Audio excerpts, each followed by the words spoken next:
How's it going, lazy persons? I'm Bobby Sixkilla and welcome back to the Zodiac Trial. I finally got all 52 freaking endings here, so we actually have another interview room to do. So let's jump into Monkey's interview. It's been a long process to get these. Hopefully I'll get the other three. I'm not sure whether one of them said you can't have hints or you're locked out permanently. I'm not sure whether I used hints or not. I think I did.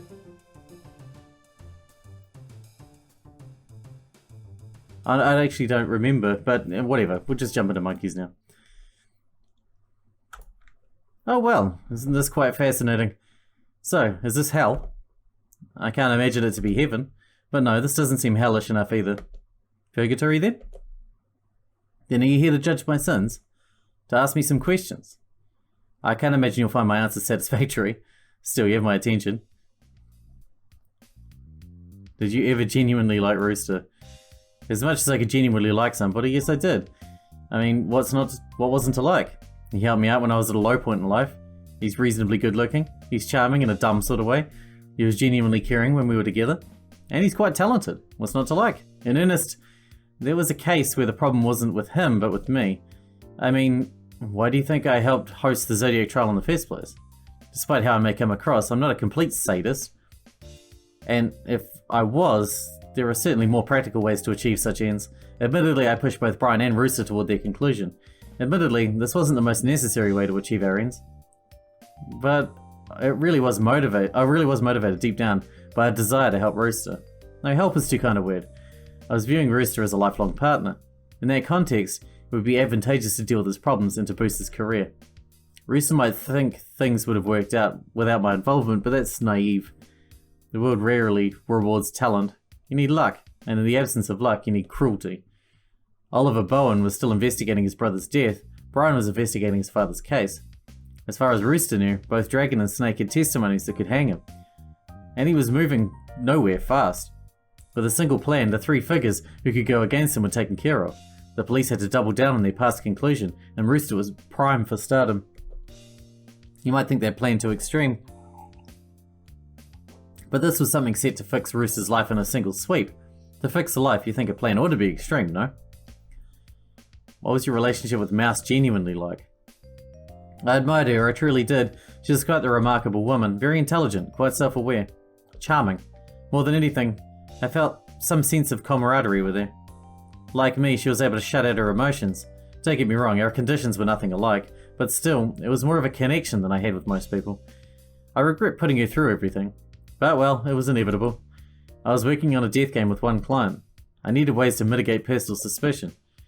I just so happened to have another client with clear ties to the first client, someone who could plausibly be another target.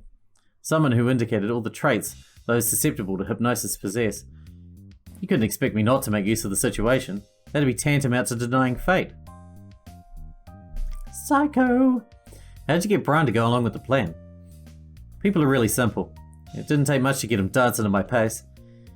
So long as I took my time, I could push him to anything. It helped that he was already predisposed to come up with something like the Zodiac Trial. He was motivated, unhinged, intelligent, and vengeful. The perfect combination. So then a careful drip feed of information, long conversations careful to implant that he couldn't let my involvement get out in any way. And once I'd successfully sold him on the conspiracy, the slight offering of a solution. Make sure he knew I was on his side. The trick was suggesting the premise before he was ready to act on it. But after, he would no longer tell anybody I'd suggested it. But reading his progress wasn't hard. Once he came on board, he actually became harder to control. When discussing the plan, he got all these unnecessary ideas, additional rules, making my demon's job harder and harder. Overly convoluting a plan, I wonder where he got that from. Anyways, to make it incredibly simple, Brian was a lonely, pathetic, broken kid. He didn't have direction. He didn't have a place to turn to. I became his friend. Then I became his confidant. And once I was his confidant, the one he trusted above everyone else, it was a one-player game. It was just a matter of time before I had my way. Why host the second death game? Because you're a nutcase. Let's make an assumption. You, like Rooster, believe I was unnecessary in my actions. Perhaps I indulged myself a bit too much, particularly towards the end, but my actions were not without thought. As I explained at the time, my life of control was dependent on getting rid of loose ends. Simply put, all 11 of them had to be dealt with. Dealing with them individually would have been too much of a hassle, and something open-ended like a bombing would lead to more scrutiny. It would lead to my personal survival being in question. Blame it on a second death game hosted by a deranged follower of Brian, as well within the scope of Oliver's influence, and it gave me an out. I simply needed to claim the game was cutthroat, and at the last moment I prioritised my own survival over someone else who tried to win alone. I'd be repentant, an unwilling murderer, and many would malign me. But most would be sensible enough to recognise me as a victim, forced to act by another true villain. Though Oliver and his pawns could control much, for things to be reliable I needed to make their eventual jobs as easy as possible, and so I needed the death game to be realistic. I needed the computers to be coded, I needed the bombs to be set.